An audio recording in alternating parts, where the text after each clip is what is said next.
The shadows of the internet, where darkness thrives. The internet is often celebrated as one of humanity's greatest inventions, a global network connecting billions, spreading knowledge, and shaping modern civilization. Yet beneath the surface of what we casually browse every day, Google searches, social media platforms, online shopping sites, lurks a hidden underworld that most people will never see: the dark web. The dark web is not just a curiosity for hackers, criminals, and conspiracy theorists. It is a space where the boundaries of morality, legality, and human imagination are often shattered. While many imagine it as simply a shadowy version of the internet, the reality is far more unsettling. It is a vast digital maze where anonymity reigns supreme, where identities vanish, and where unthinkable crimes are carried out with chilling precision. Among the most disturbing tales to emerge from the dark web are those of killers who use this hidden realm to hunt, plan, and execute their crimes. Some are individuals driven by obsession, cruelty, or delusion. Others are organized groups leveraging anonymity to operate beyond the reach of law enforcement. These are not merely ghost stories. They are chilling accounts of real lives lost, real blood spilled, and real horrors broadcast to those who dare to watch. But before diving into these stories, let us understand how the dark web works. Unlike the surface web, what you use daily, the dark web requires specialized software like Tor, the onion router, to access. It is intentionally hidden, unindexed by search engines, and designed to provide complete anonymity. This anonymity allows whistleblowers and political dissidents to operate safely, but it also shelters predators, traffickers, and killers.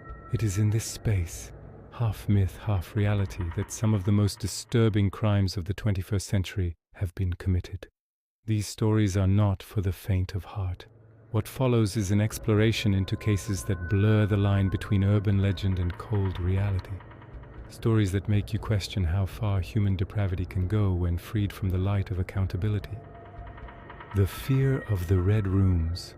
One of the most infamous legends associated with the dark web is the concept of red rooms.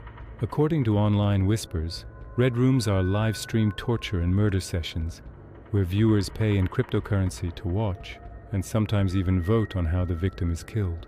Skeptics argue that these are nothing more than myths, exaggerated to frighten and fascinate.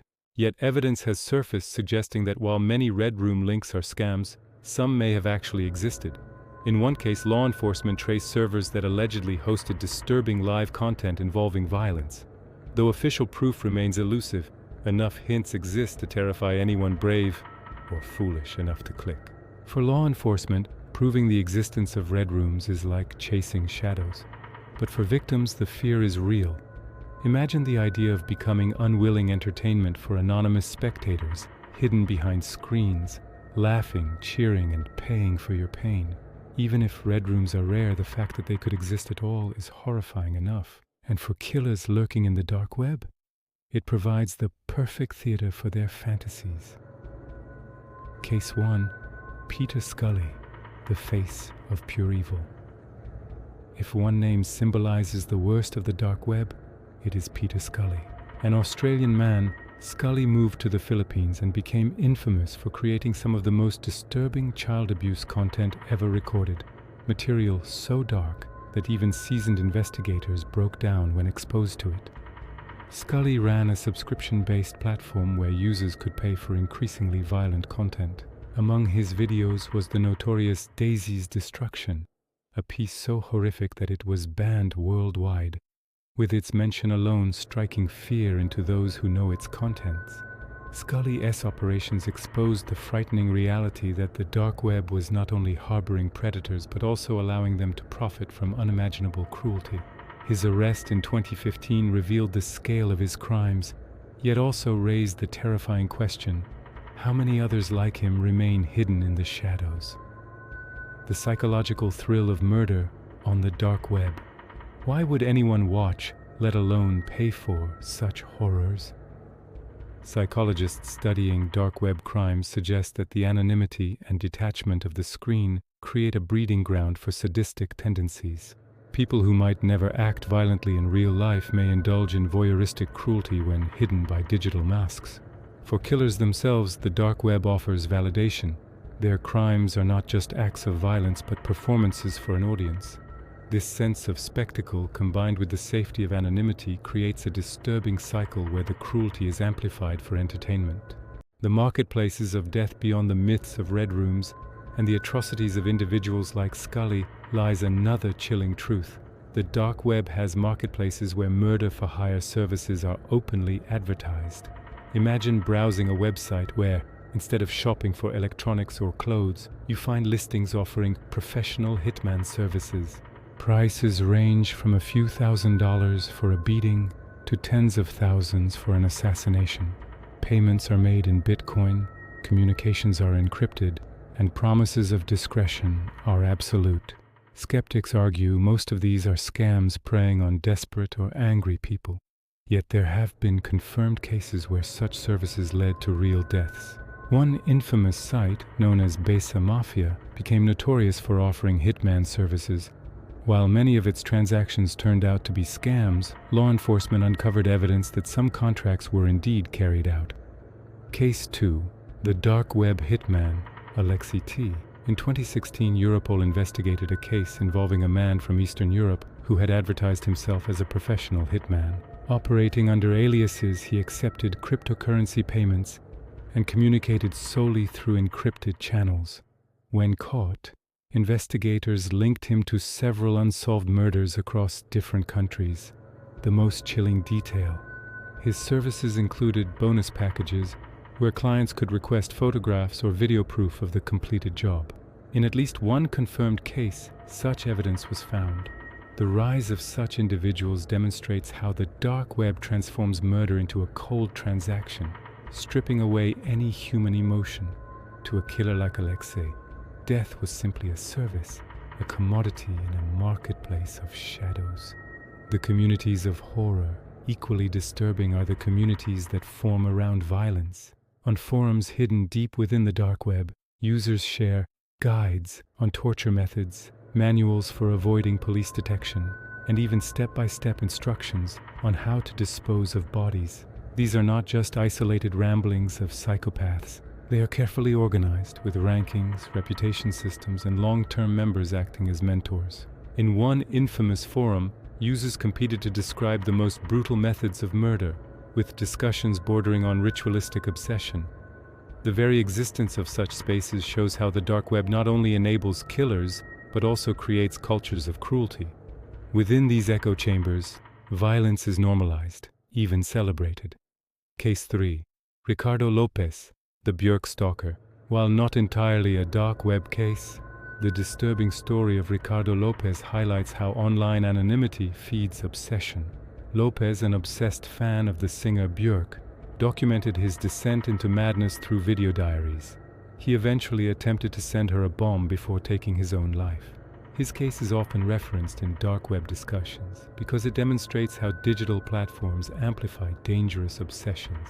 On the dark web, individuals like Lopez can find communities that validate their darkest desires, pushing them further into acts of violence. The future of dark web killers. As technology advances, the dark web is not shrinking, it is evolving. With stronger encryption, decentralized platforms, and the rise of cryptocurrencies, anonymity is becoming even harder to pierce.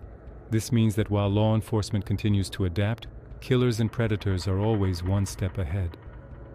Case 4. The Cyber Assassin Theory. Some investigators fear that the future may see the rise of cyber assassins, killers, who not only use the dark web to take contracts but also employ hacking to carry out murders remotely. Imagine a future where a killer doesn't need to pull a trigger but instead hacks a pacemaker, overrides a self-driving car, or poisons through automated drug dispensers. While this may sound like science fiction, the groundwork is already being laid. Cases of medical devices being hacked have already been demonstrated, and the dark web provides the perfect marketplace for such skills. Law enforcement in the digital shadows. Sika, despite the horrors, there is hope.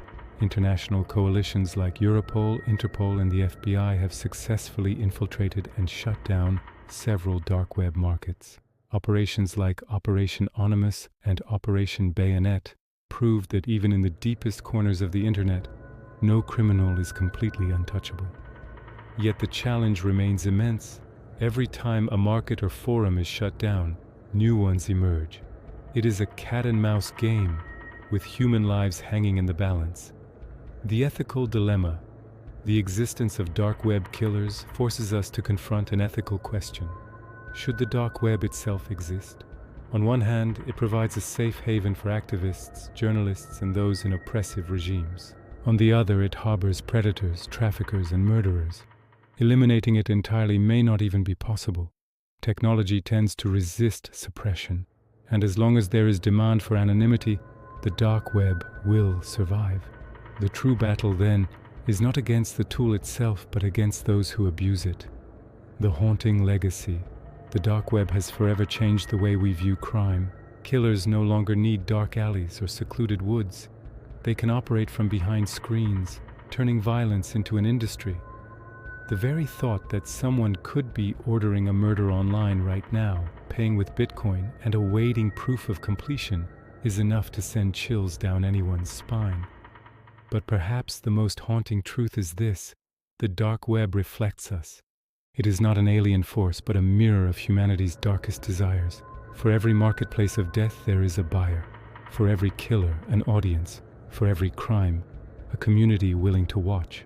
As we look into the abyss of the dark web, we are forced to acknowledge that the real darkness is not in the code, the servers, or the encryption. It is in us.